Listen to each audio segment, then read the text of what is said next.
사랑하는 성도 여러분, 평안하셨습니까? 오늘은 4월 26일 토요일 새벽 예배 주 앞에 드립니다. 사도신경으로 신앙 고백 드리겠습니다. 전능하사 천지를 만드신 하나님 아버지를 내가 믿사오며 그 외아들 우리 주 예수 그리스도를 믿사오니 이는 성령으로 잉태하사 동정녀 마리아에게 나시고 본디오 빌라도에게 고난을 받으사 십자가에 못 박혀 죽으시고 장사한 지 사흘 만에 죽은 자 가운데서 다시 살아나시며 하늘에 오르사 전능하신 하나님 우편에 앉아 계시다가 저리로서 산자와 죽은 자를 심판하러 오시리라. 성령을 믿사오며 거룩한 공회와 성도가 서로 교통하는 것과 죄를 사하여 주시는 것과 몸이 다시 사는 것과 영원히 사는 것을 믿사옵나이다. 아멘. 찬송가 200장 다 같이 드립니다.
사랑의 주 아버지 하나님, 죄의 죽음에 빠져있는 저희들 살리시기 위해서 하나님 말씀이신 우리 주님께서 태초부터 하나님과 함께 계셨으며 하나님이신 우리 주 예수님께서 이 땅에 오셨습니다.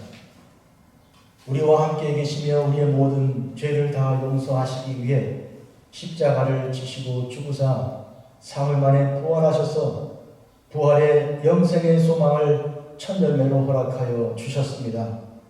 오늘 저희들이 하나님의 복된 귀한 말씀을 듣고자 이 새벽 미명에 하루 만물을 대하기 전에 주님께 예배 드립니다. 자비로우신 아버지 하나님, 일생 오늘 일기까지 하나님 말씀으로 저희들은 인도함 받았으며 또한 하나님 말씀을 따라 저희들은 저 영생의 천국에 이르기를 원합니다. 오늘도 말씀을 주실 터인데 그 말씀 주께서 저희들이 받고 그 말씀을 감사함으로 받아 순종하며 그 말씀의 열매를 거두어 주님께 드리는 종들 되게 하옵소서. 그리하여 말씀으로 치료받게 하시고 말씀으로 위로받게 하시고 말씀으로 구원의 능력을 경험케 하옵소서. 예수님의 이름으로 기도합니다. 아멘. 하나님께서 주시는 말씀은 베드로후서 제1장 19절에서 21절까지입니다. 또 우리에게는 더 확실한 예언이 있어 어두운 데를 비추는 등불과 같으니 날이 새어 샛별이 너희 마음에 떠오르기까지 너희가 이것을 주의하는 것이 옳으니라. 먼저 알 것은 성경의 모든 예언은 사사로이 풀 것이 아니니 예언은 언제든지 사람의 뜻으로 낸 것이 아니요 오직 성령의 감동하심을 받은 사람들이 하나님께 받아 말한 것이니라. 아멘. 성도 여러분, 우리에게는 더 확실한 예언이 있습니다. 더 확실한 예언이란 곧 오늘 본문에 날이 새어 샛별이 우리 마음에 떠오르기까지 허락하신 그런 하나님의 말씀입니다.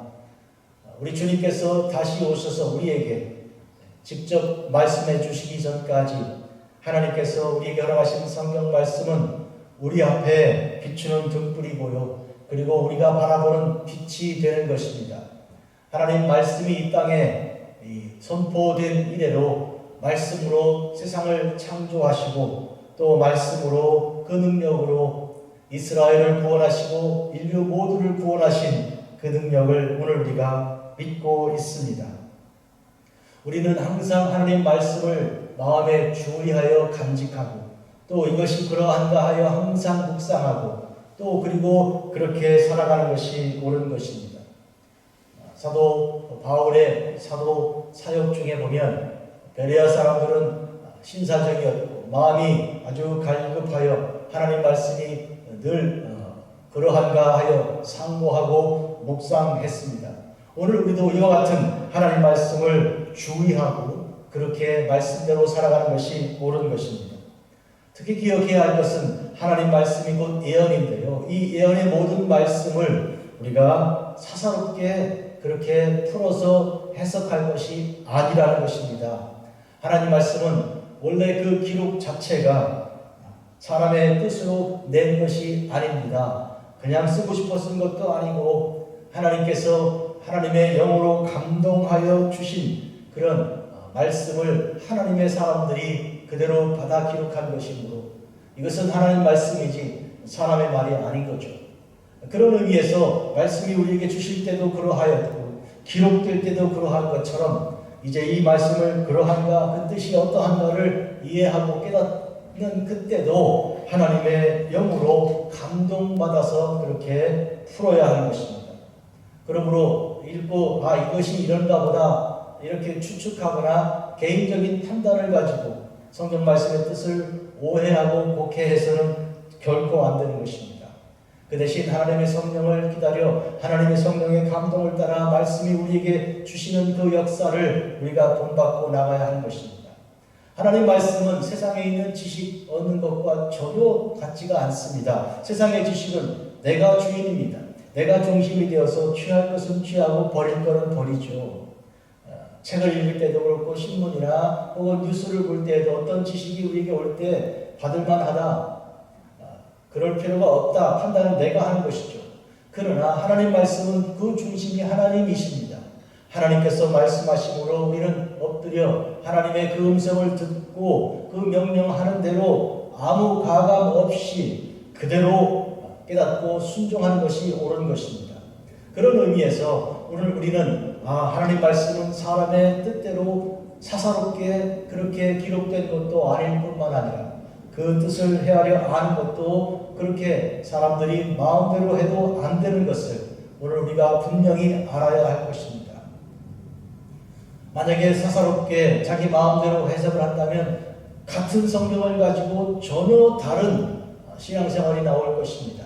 어떤 사람은 성경 말씀을 이용해서 자기의 이익을 추구하는데 얻는 데 쓸 것입니다.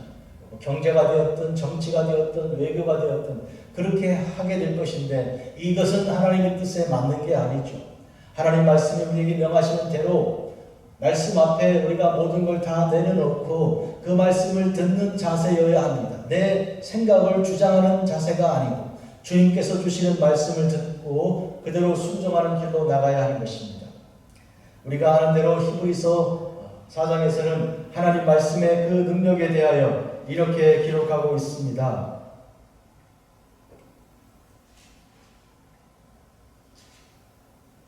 하나님 말씀은 살아있고 활력이 있어 좌우의 날선 어떤 검보다도 예리하여 혼과 영과 및 관절과 골수를 찔러 쪼개기까지 하며 또 마음의 생각과 뜻을 판단하나니 4장 12절입니다. 이 말씀이 이렇게 우리에게 직접 역사하시는 그런 능력입니다. 말씀은 객관이 아니고 그냥 주어진 어떤 정보가 아닙니다. 사람이 그것을 가지고 마음대로 버리고 취하고 해석하고 곡해할 수 있는 그런 내용이 아닌 것이죠. 하나님 말씀은 살아있습니다. 또한 활력이 있습니다. 좌우의 날선 어떤 것보다 예리해서 직접 역사하시는데 혼과 영과 및 관절과 골수를 찔러 쪼개기까지 하고 마음의 생각과 뜻을 판단하는 것입니다. 하나님 말씀을 읽을 때 우리 자신이 완전히 드러나 우리 속에 감춰진 것이 하나도 없게 되는 것이죠. 해서 지으신 것이 하나도 그 앞에 나타나지 않음이 없고 우리의 결산을 받으실 이의 눈앞에 만물이 벌거벗은 것 같이 드러나느니라. 그렇잖아요. 성경 말씀 읽으면 어찌하여 나를 이렇게 잘 아십니까? 나의 죄된 것, 내가 감추고 싶었던 것, 수치스러운 그 모든 것이 그대로 다 드러나는 것을 경험하여 그리하여 눈물을 흘릴 수밖에 없는 것입니다. 눈물과 함께 성경 말씀을 읽으며 우리의 삶이 변화되는 역사가 나타나는 것이죠. 많은 사람들은 이런저런 지식의 정보를 얻어도 결코 그가 변화되지 않습니다. 자기의 생각을 더 강화할 뿐이고 자기의 그 편견과 오류를 더 든든하게 가질 뿐입니다. 그러나 하나님 말씀 앞에서 말씀을 바르게 읽는 사람들은 누구든지 자기 자신이 거기 녹아지게 되고 그리고 변화가 되게 되는데 하나님의 사람으로 거듭나게 되는 것이죠. 그래서 이전에는 내 마음대로 살았으나 이제는 하나님의 뜻대로 살기로 결심하고 결단하고 그 말씀을 순종하고 살아가는 것이 이것이 옳은 일인 것입니다. 그런데요 여러분, 얼마나 많은 사람들이 성경 말씀을 읽고 지식은 가지고 정보는 있는데 그대로 변화되기를 두려워하고 겁내고 아니면 저항하는 수가 많이 있습니다. 그런 경우에 성경을 그냥 인간의 지은 책으로 읽고 역사 혹은 문학 이렇게 읽고 마는 것이니까 이것은 유익하지 않을 뿐만 아니라 도리어 해로운 것입니다. 그와 같이 읽고 또 그와 같이 가르치는 일도 많이 있는데 결코 옳은 일이 아닌 것입니다. 하나님 말씀은 살아있는 말씀, 활력이 있고 하나님 말씀은 우리를 살리고 우리를 변화시키는 능력 있는 말씀이므로 우리는 그 앞에 묵깃을 점이고 주께서 말씀하실 때 우리가 그 앞에서 무릎을 조아리고 듣고 그리고 그 명령을 순종하는 것이 옳은 것입니다. 사랑하는 성도 여러분, 그런 의미에서 우리가 말씀을 읽고 묵상하는데 사사롭게 이것을 해석하기 전에 하나님께서 허락하신 이제 목회자들에게 여쭙고 그들에게 성령의 감동받은 해석을 듣고 그리고 이렇게 인도함을 받아야 할 것입니다. 여러분 아시는 대로 이디오피아 내시가 예루살렘에 예배하러 왔다 돌아가면서 마차우에서 성경을 읽고 있었습니다. 그때 성령께서 빌립에게 그에게 가까이 가라, 그 전차 가까이 가라 명령하여 가보니 그가 성경을 읽고 있었는데요. 빌립이 물었습니다. 지금 읽고 있는 말씀을 이해한가? 그랬더니 지도해 주는 분이 안 계신데 어떻게 알겠습니까? 하면서 내놓은 장면이 바로 이사야 53장이었습니다. 그는 질고를 치고 또 고난을 당하고 또 아무 입을 열어 말씀도 하지 않으시고 하는 그 모습을 통해서 이게 이 글을 기록한 이사야 자신입니까? 아니면 누구입니까? 이렇게 물었습니다. 모른 거죠. 한마디로 말하면 성령의 감동 없이는 그것을 알 수가 없었던 것이죠. 그런데 그에 대하여 빌립은 그가 곧 예수 그리스도이시며 십자가에 우리를 위하여 죽으신 그것을 여기 이미 예수님 오시기 750년 전에 이사야 선지자가 예언한 것을 그렇게 가르쳐 주었습니다. 그때 그런 감동되어서 이제 물가를 지나가게 될 때 내가 세례를 받으면 좋겠다고 그렇게 자원하였고 빌립은 그에게 세례를 주었습니다. 그가 돌아가서 이디오피아의 첫 번째 그리스도인이 되었습니다. 이 교회 역사에서 이디오피아 교회는 대단히 놀라운 교회 역사를 가지고 있는데 그 첫 번째 사람이 그 내시였습니다. 여기서 우리가 알아야 할 것은 하나님 말씀을 그는 읽었으나 몰랐습니다. 도대체 이 사람이 누구를 말하는 것인가?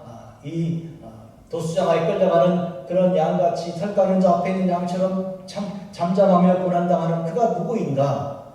그런데 빌립이 그것을 가르쳐 주었습니다. 어떻게 그것이 가능합니까? 빌립에게는 성령이 임한 것입니다. 성령께서 그에게 가까이 가라하셨고 그리고 그에게 말씀을 증거할 수 있도록 그렇게 강권하신 것이죠. 성도 여러분, 이와 같은 하나님의 성령의 인도하심으로 성경 말씀이 기록되었는데 베드로도 이와 같이 하나님 말씀에 성령에 감동되어 말씀을 기록한 것입니다. 오늘 우리가 하나님 말씀을 읽고 또 해석할 때 이와 같은 성령의 인도하심을 기다려야 하는 것입니다.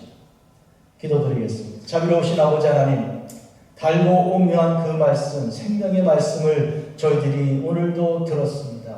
날마다 말씀을 사모하여 물가에 심어진 나무와 같이 하나님의 말씀을 기뻐하고 즐거워하여 밤과 낮으로 묵상하는 그런 하나님의 자녀들이 되게 하여 주시고 말씀을 듣고 읽고 묵상할 때마다 말씀을 따라 변화되게 하여 주시고 진정으로 변화되고 거듭나게 하여 주시며 성령으로 하나님 말씀의 뜻을 헤아려 알 수 있도록 하여 주시고 성령이 깨우쳐 주시는 그대로 말씀을 배울 수 있는 종들이 다 되게 하여 주시옵소서. 그리고 그 말씀을 또 성령의 감동을 받아 가르칠 수 있는 귀한 종들이 되게 하옵소서. 예수님의 이름으로 기도합니다. 아멘. 하늘에 계신 우리 아버지여, 이름이 거룩히 여김 받으시오며 나라가 임하시오며 뜻이 하늘에서 이루어진 것 같이 땅에서도 이루어지이다. 오늘 우리에게 일용할 양식을 주시옵고 우리가 우리에게 죄 지은 자를 사하여 준 것 같이 우리 죄를 사하여 주시옵고 우리를 시험에 들게 하지 마시옵고 다만 악에서 구하시옵소서. 대개 나라와 권세와 영광이 아버지께 영원히 있사옵나이다. 아멘.